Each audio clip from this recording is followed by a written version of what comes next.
Alright mga kabayan, mga kakuya, at nagsalita na si Bibi Sara tungkol sa iyang mga ipunta ni Bibi Sara na nakukondem ang kaniyang chief of staff sa pagdinig sa Quadcom mga kakuya. At ito po ang sinasabi ni Bibi Sara mga kakuya, at pakinggan po natin. At huwag kalimutan mag-like and share, mag-subscribe sa aking channel, Kuya Kulas Vlog, aron palagi kayo updated sa mga YouTube. Ito na po ang sinasabi ni Bibi Sara mga kakuya. Na member siya ng House of Representatives. So, naiintindihan ko yung galit ng mga tao. Yung mismong congressman nga, nahihiya na siya eh.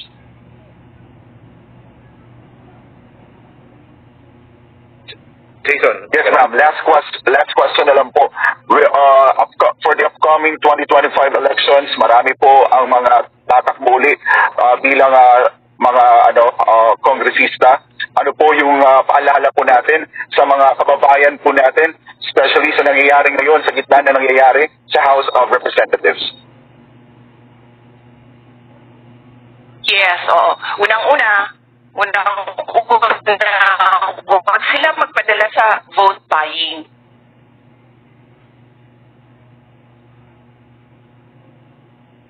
Unang-una, huwag sila magpadala sa vote buying. Ang vote buying ngayon, nakatago na sa pangalang ayuda, nakatago na sa pangalang AIX, nakatago siya sa pangalang AKAP, nakatago siya sa pangalang tupad.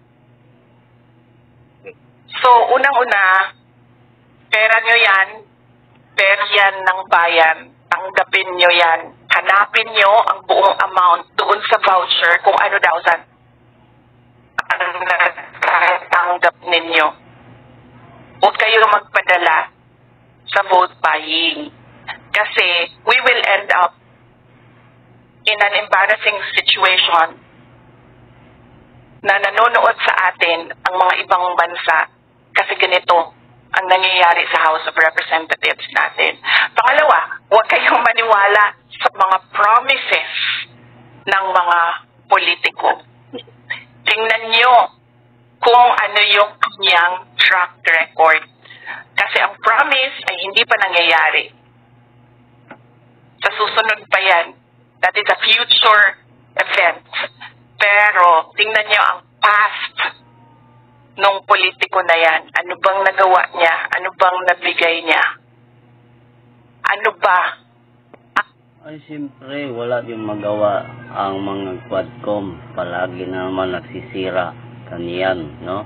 At hindi naman totoo ang mga sinasabi at palagi naman magsisira sa kanila, no? At huwag tayo nagpadadala sa mga booths, mga kakuya, mga kakabayan. At ipatuloy po natin ito mga kakuya. Ang promise niya noon na naibigay niya o hindi niya nabigay. And pangatlo, before galing ako sa political dynasty ha. Hindi ko inaano yan. Obvious naman yan. Pero hindi dahil galing yan sa isang pamilya ng mga politiko ay automatic na ang boto ninyo. Pag-isipan ninyo kung ano ang kapasidad ng tao na yan bago ninyo iboto. Huwag kayong bumoto dahil sa apelido. Okay? Hindi yan ibuboto ang mga masasamang, mga hindi marunong, mga korap yan, mga kakuya. Bakit ibuboto man natin yan ngayon hindi ba sila marunong ng gumawa ng mga budget yan sa loob ng mga senado. Yun. Okay ka na, Jason? Ayo. Salamat, ma'am. Okay. Next question, Dempsey, Philippine Daily Inquirer. Hi, ma'am. Good evening. You mentioned a while ago about parang tinatamad lang talaga kayo magpunta ng Supreme Court to challenge the hearings. Tama po ba? Na parang ganun yung sitwasyon ngayon. And so, Yes. na-discuss talaga, ma'am, na may parang gagawin kayo sa ng legal remedy or to go to Supreme Court to challenge this. I mean, what would possibly prompt you to go there already? I mean, hindi pa ba enough na seeing what's happening right now for you to go to Supreme Court? I mean, di ba, parang you mentioned na nga na parang, I mean, from the questions earlier, sinasabi na parang napapersecute ng araw, won't those be enough reasons for you to go to Supreme Court already and to challenge it? I mean, if you're not going to attend, why not just challenge it to the Supreme Court then? Oo, totoo yan. I think mali ang word na nagamit ko kaninang natatamad. Hindi pa ako fully committed. Hindi ako fully committed na mag-file ng cases. Although lahat ng cases nasulat na ng mga lawyers. It's a matter of filing. In fact, kanina, kami ni Attorney Lopez, we were signing the verification and certification of non-forum shopping. Nagpirma na siya, nagpirma na ako. Inaantay na lang namin na na magsabi ang mga lawyers na we're ready. Everything, all the documents are ready for filing. Pero nasulat na lahat.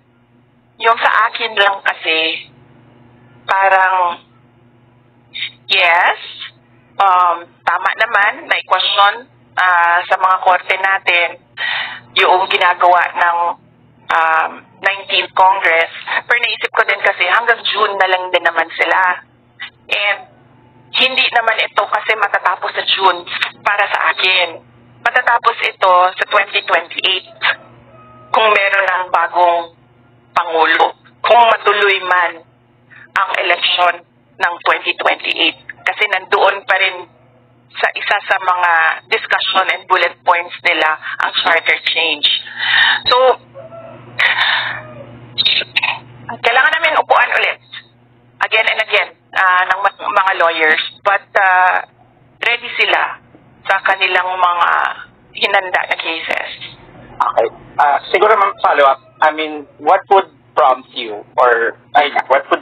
to finally attend the committee hearings? Kasi parang, as mentioned nga earlier, I mean, the panel was clearly looking for you and the other officers from your office na mag-appear doon po sa committee hearings. I mean, what would prompt you? Ano yung parang magiging final straw nyo for you to finally attend and to somehow respond to the questions being raised during the previous hearings? May parang certain move ba na dapat gawin yung house bago kayo umattend po mismo? Or anything that could prompt you to finally go there?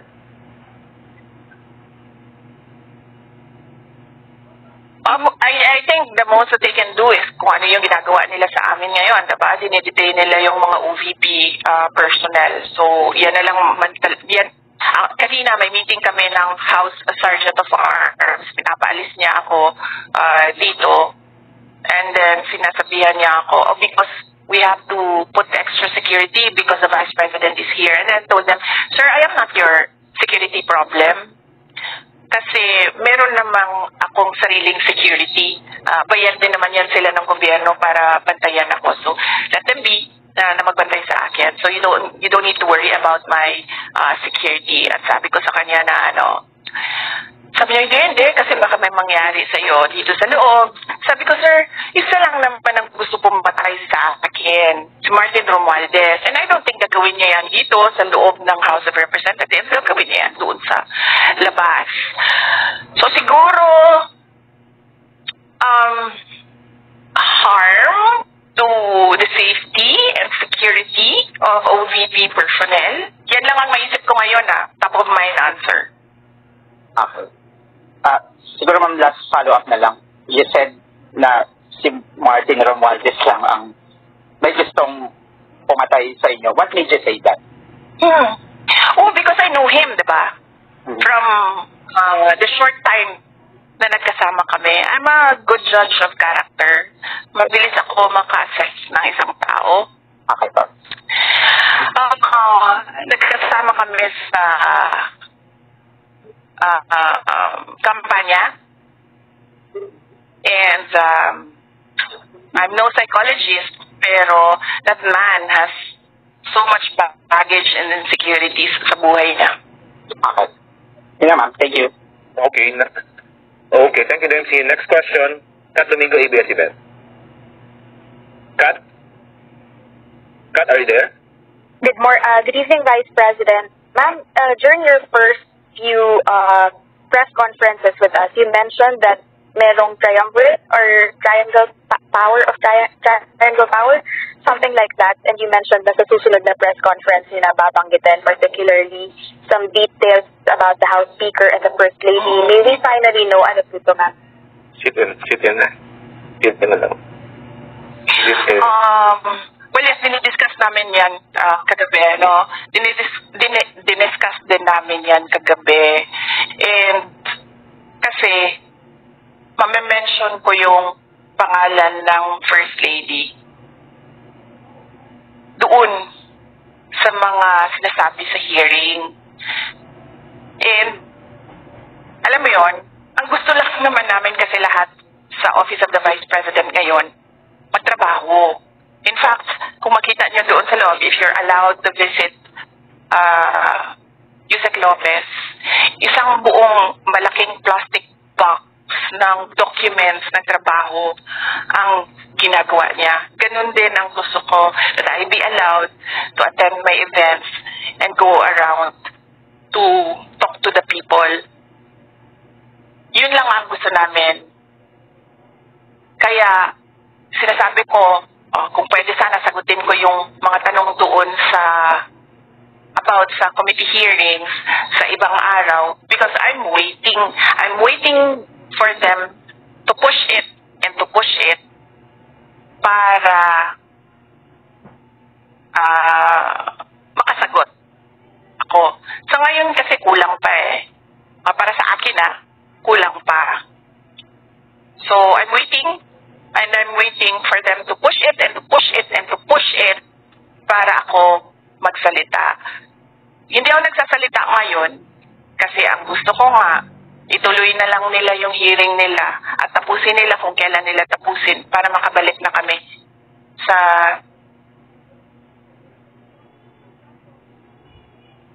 Ma'am, may we at least know kung anong issue po yung kinakasangkutan nila allegedly? Is it ang tinutukoy ni VP Sara na kapatatapusin ang hearing na yan sa Quadcom aron na patuloy sila nagtatrabaho doon sa opisina sa kanya. At kaya ito po nga yung sinasabi nga tatapusin nga ang kaniyang trabaho, no, mga kakuya, at ipatuloy po natin mga kuya. the corruption issue? Is it just a matter of politicking? it's about the lobes na sinasabi. Sorry, ma'am, the lopes? Envelopes? Envelopes. The one with the money, ma'am, does it mean that it may have originated from the House Speaker and the First Lady po? Ayoko na I'm waiting for them. I'm waiting for them na umabot sila doon. Ayun kasi tinigilan nila yung envelopes Hindi ko alam kung naririnig nila yung mga discussions namin. Nakikinig sila sa mga discussions namin. Tinigilan nila So I'm waiting for them to push. Inaantay ko kung ano yung mga sasabihin nila para one time na lang yung sagot. Okay, ma'am, may we at least know kung sino po yung congresswoman or man na sinasabi nyo na may utang sa husband nyo ng 9 million pesos, as well as the lawmaker whose dad has been apologizing to you over his or her conduct in the hearings? Sit in, interview mo. Better to sit in. Yeah. So, oo, hindi ko masabi kasi hindi ako nagpaalam sa asawa ko na sasabihin ko yung pangalan. Eh, kukunti lang naman yan sila nandiyan sa Committee on Good Governance. Hanapin nyo yung may mga kaso. Tapos, kukunti lang din yan sila dyan na may tatay na politiko. So, by process of elimination, madali nyo lang mahulaan kung sino yan. Sorry, sandali lang ha. Hindi ko Alam na natin kung sino ang mga sinasabi ni VP Sara, no? Sa sinong mga tatay. O hindi natin paniwalaan sila na hihintayin na lang ni Inday Sara, VP Sara sa kaniyang one time na kaniyang sinasabi last time nang dumalo si VP Sara, mga kakuya. Ito po. Yeah, exclude na natin si Franz Castro. Hindi yan tatanggapin na kaso ng husband ko. Okay, salamat po. Okay, next question after Ms. Kat. Glenn Hueco, DZWB, Jimmy Superadio. Glenn. Pasok. Kahit hindi maayong gabi. Magtanong ko lang po sana kung plano niyo po mag-stay dyan until New Year. May kipag-usap po ba kayo sa liderato ng Kamara o TC? Kasi parang kanina naglabas natin ng aking statement na parang nilalapag nyo na yung protocol po nila. Thank you. Oh yeah, yes. Actually, pinuntahan ako dito ng Sergeant at Arms. Kanina, nakipag-meeting siya sa akin. We sat down and we talked and then he leave. And no, I will not leave. Sabi niya, I need to do my job. You need to leave. Sabi ko, ano bang gagawin mo? Bubuhatin mo ako palabas. Sabi ko sa kanya. Sabi niya, hindi naman. I will just escort you out. And then sabi ko sa kanya, I will escort you out of this office. Sabi ko sa kanya. And then he said, again, you need to leave, paulit-ulit 100 times. He said, you need to leave. And then I said na, alam mo sir, ganito na lang gawin natin. No? Yung boss mo, congressman. Yung may-ari ng opisina na ito, congressman. So sir, why not? Sabi ko sa kanya, i-elevate natin sa kanila dalawa ang pag-uusap. Huwag tayo yung mag-usap dito kasi gusto mo akong paalisin. You want to escort me out. I want to escort you out. So meron tayong kumbaga impasse dito. Sabi ko, yung boss mo congressman, yung may-ari ng opisina na ito, congressman. Hayaan natin sila kasi pareho silang congressman. They are both above our pay grade. So yes, pinapaalis nila ako. But no, sabi ko, kausapin niyo si Congressman Pulong Duterte. Thank you, ma'am. And then I told them as well. Sabi ko, sir, sorry, dagdag ko lang. I told them as well. I told him as well. Sabi ko, sir, alam mo, kami sa Office of the Vice President, sa opisina namin, meron talaga kaming guide for austerity measures kung ano yung dapat gawin to save government funds. Isa yon sa pagpatay ng kuryente. Sabi ko, naiintindihan ko yan. Kaya nga kagabi, nung sinabi sa akin na papatayin yung kuryente, sabi ko, go ahead kasi meron naman ako dalang flashlight. Saka matutulog na ako. Saan ko ba kailangan ng kuryente kung matutulog na ako? Isasaksak ko ba yung sarili ko para makatulog? Hindi naman. So sabi ko, sir, patayin nyo lang yung kuryente. I applaud the House of Representatives for having austerity measures. Sabi ko, sir, kung kailangan nyo i-cut yung tubig, cut nyo lang yung tubig. Wala namang problema yon. Sabi ko, just allow us the charging station. Kasi hindi naman kami masasaksak sa inyo eh. Naka-charge na yun eh. But apparently, hindi ata pinayagan sa baba yung charging station. So okay lang yun. Doesn't matter. This is one thing na we have to give to the House of Representatives. I-recognize yung kanilang austerity measures, pantay ng kuryente at ng tubig. But Actually, marami akong suggestions sa Speaker of the House to improve his compound. Mayroon akong mga suggestions. But, yes, baka pagbalik niya sa Lunes, ako na yung speaker dito. VP Speaker na tawag ninyong lahat sa akin. Bumalik na siya. I understand, nasa summer ba siya? Summer ba yun? Sabi sa akin kanina. Meron na naman siyang, mga vote buying activities doon sa summer. Si JC, tawagin mo ko VP Speaker sa Monday. Thank you, ma'am. Thank you. Next question, Kuya Henry Uri, DZRH, are you still there? Ang dami pa mga Kuya Henry? Wala natin. Okay, next, Lanes Kapandi, GMA News Online. Nasel? Nasel? Wala. Okay, next question, Miss Jed. Hanggang ano oras tayo? Ma'am, last two questions. 7:30. Last two questions. Okay, thank you. Miss Jed, UNTV. Evening po, VP. Yes po. Apo. VP, itanong ko lang po, what do you think would stop all these simili attacks against you po? Hindi na, ma'am, hindi yan titigil hanggang sa 2028 election.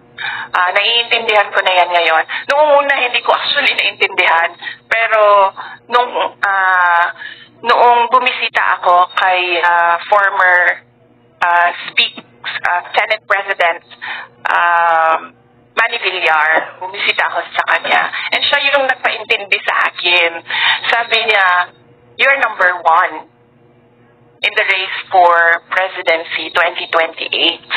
Sabi niya, hindi na yan titigil hanggang sa election day ng 2028. In fact, iyan yung concern ko, ma'am. Kasi I will be viable for the next 4 presidential elections. And my fear is hindi siya titigil for the next 4 presidential elections.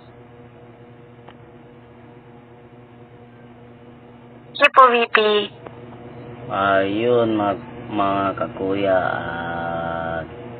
hihintayin daw ni VP Sara sa 2028 sa pagka-presidential president, no, sa kanila. Kung ipatuloy na lang na kanya ang iyang trabaho ngayon, mga kakuya, na paarap sa Quadcom aron patuloy din ang iyang trabaho, mga kakuya, aron hindi siya masisira yan sa trabaho sa Office of the President, mga kakuya, no. Hintayin po natin sa pag-arap niya sa 2028 sa president, no. Hintayin po natin ilang taon na lang, mga kakuya, at yun na lang ang ating aasahan, ang ating president, mga kakuya, at ipatuloy po natin, mga kakuya. Okay, last question. Oh, yes. Kuya Henry, Kuya Henry, Hindi na titigil yan, ma'am. Kuya Henry, okay, wala na putol. So, last question is from Haji, Brigada News FM. Haji? Hi, ma'am. May gabi po. Alright, yes. Madam Vice President, you've mentioned about the AKAP, the AIX as a form of vote buying. So does it mean po, ma'am, na dapat po, are you saying na dapat itigil na po yung pagkasagawa po nitong tinatawag na BPSF or Bagong Pilipinas Servicio Fair, since you've mentioned na yun nga po nagpunta ng Samar si Speaker for the BPSF, ma'am?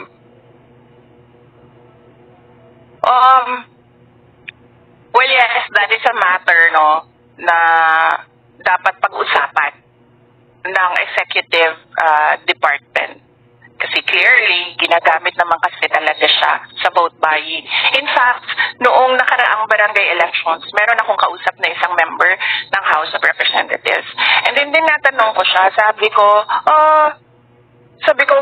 magkano ba yung suporta mo sa mga barangay candidates? And then sinabi niya, oh, no, I don't give. Binibigyan ko lang sila ng allotment ng wala pang akap on eh. Binibigyan ko sila ng AIX and tupad. So, clearly, sa ganun, meron ng parang some sort of admission from a politician na ginagamit siya for vote buying. In fact, noong nakaraang election din ng barangay election, merong nag-file ng case talaga, di ba, sa Davao Region kasi ginamit siya pambayad sa mga botante. Well, kung ako ang presidente, hindi ako papayag ng ganyan. Kasi para saan ba yan? Di ba para sa mga individuals in crisis? At para sa mga kapos? Ang dami-dami kayang nakakatanggap na hindi in crisis and hindi kapos. In fact, sabi nga nung DSWD, bago lang, di ba? Nagpalabas sila ng news item. Sinasabi niya doon, wag i-politicize ang pamimigay noong kanilang ayuda. JC, I see that certain Dodi and Kat Domingo naka-raise yung kamay nila. Gusto mo ba sila? Nandun na ako, sorry. Hindi ko lang nabasa. Baka hindi lang. Diyan na po si Kat. Kat is done. Okay. Dodi? Okay. Really? Yes. Hello, BP. Oo. Dodi na Oo. Yeah. Okay, so citizen lang ako, average citizen, average voter. So, obviously, hindi naman talaga in aid of legislation yan. Tama ka. I think once again, Mr. Chairman, it's like to put yung BP. And para sa akin kayo yung kauna-unahang nabudol ni BBM. Election pa lang, alam natin, may 2028, kung sino susunod, and alam natin lahat kung anong gagawin ng mga yellow and left para ma-prevent yan. Pero look at us now. Ngayon, sa bansa natin, na nagiging voice of reason, ito mga left. Mga left, something is wrong. Diba? Ngayon ko lang, ma'am, is, hindi naman seryoso, pero you think may sibling rivalry itong si Senator Amy at BBM? Kasi, ini-expose at na-expose tuloy yung leadership ng kapatid niya. Yun lang, ma'am.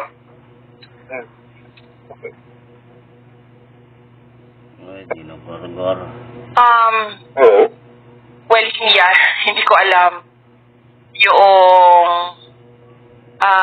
hindi ko alam yung sibling rivalry. So, wala akong personal knowledge sa sibling rivalry. I can only answer for sa pamilya namin, sa Duterte family. Kaming magkakapatid. Wala kaming sibling rivalry.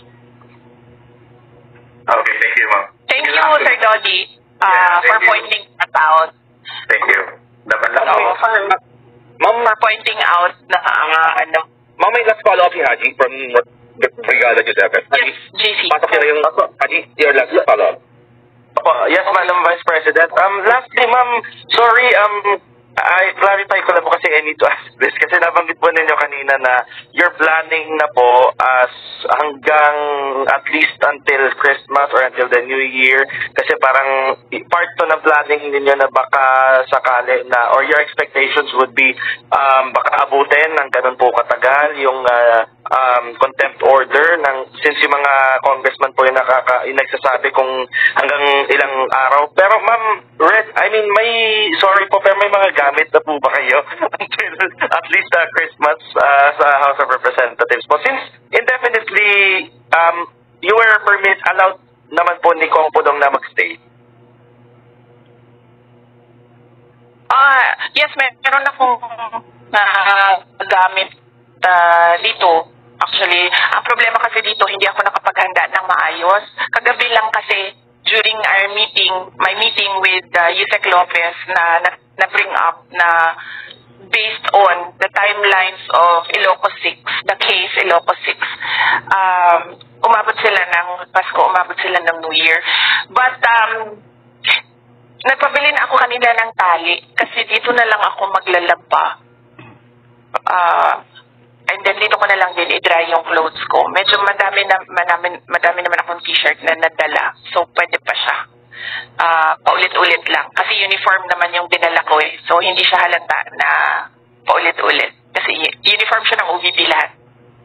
Opo. And yung day-to-day activities niyo po, ma'am, as Vice President, ay dyan po kayo mag-office, kumbaga? Yes, kanina I did a Zoom meeting. Si Yusek Lopez din, binigyan na namin siya ng Wi-Fi so she can do the Zoom meetings. Actually sa sa OVP, karamihan online meetings kami, karamihan doon. Bihira yung in-person meetings namin. Doon naman sa mga na-cancel na mga activities, ang ginawa namin ay gumawa kami ng mga video messages. Ginawa namin kanina. 3, and then we have pending 17 video messages that we will do in the next 2 days. Dagan kayo salamat, ma'am. Okay. Okay, that wrap ups our presentation. Thank you, Madam VP, sorry po. Meron pong one question lang from one vlogger po, TJ Galbot po. Baka pwede po natin i-enter this lang. TJ Galbot po. TJ, are you there? Oh, yes, apo. Sige. Sa vloggers tayo, okay. TJ? Nandiyan po ba siya?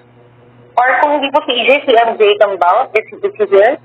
Ms. MJ, do you have any questions for the Madam VP?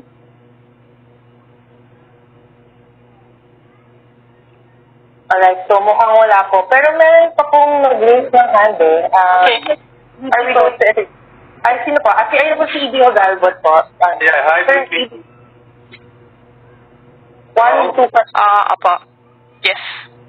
Hi, Inday. Maayong gabi, Inday. Yes, question, sir. Hi, from Cebu, Liloan. Opo, sir. Day, kung... Mayong gabi. Yes, mayong gabi. How is the family, no? Your husband, Mans, and the children, and PRRD dealing with what has been going on for the last 24, almost 36 hours na with you there in the house. And your plan actually is to stay there for a while until about after the new year of 2025. Yes, sir. Opo.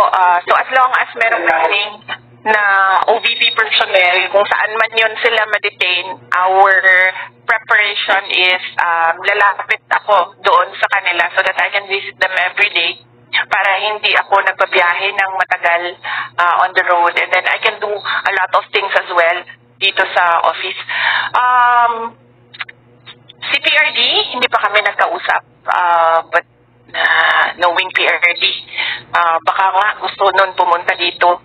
Kaso isa lang yung sofa dito, kaya hindi pwedeng pumunta si President Duterte.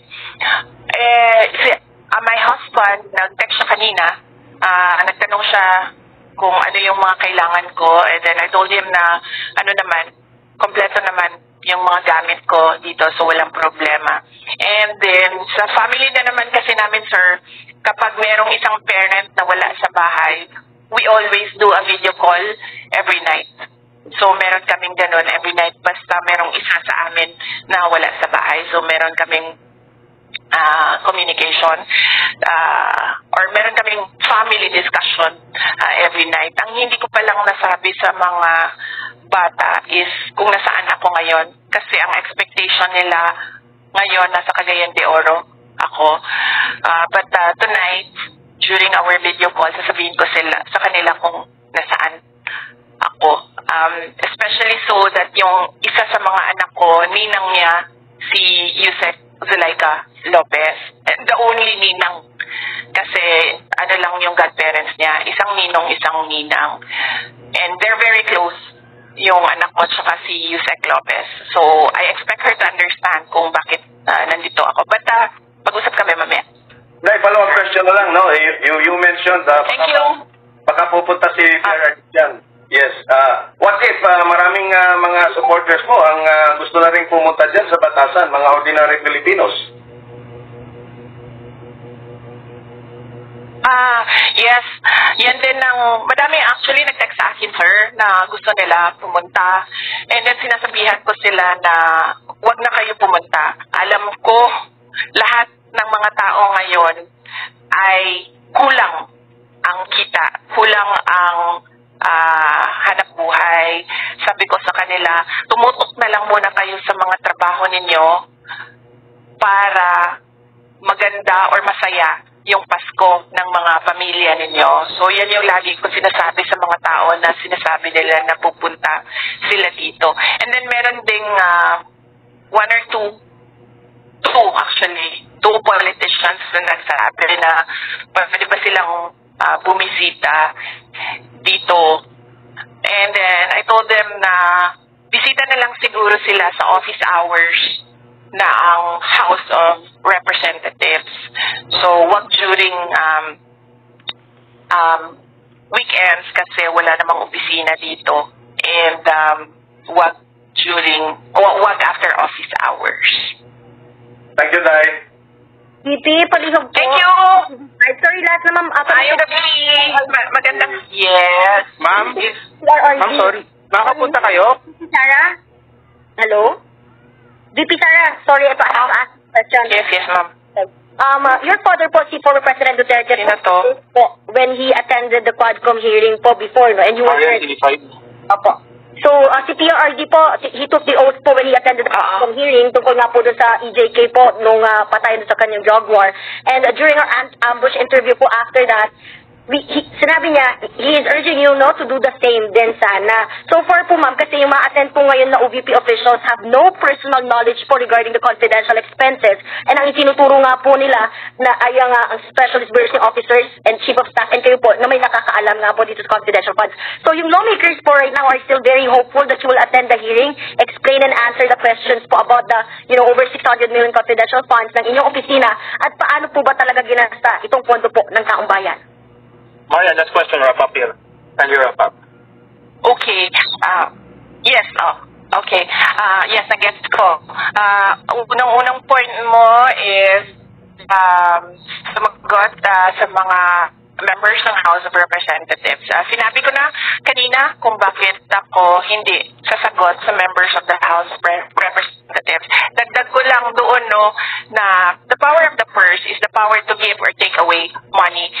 Hindi sila ang nag-audit ng utilization na ang government funds. Yan ay exclusive domain ng Commission on Audit. Yan ang sinasabi namin lagi.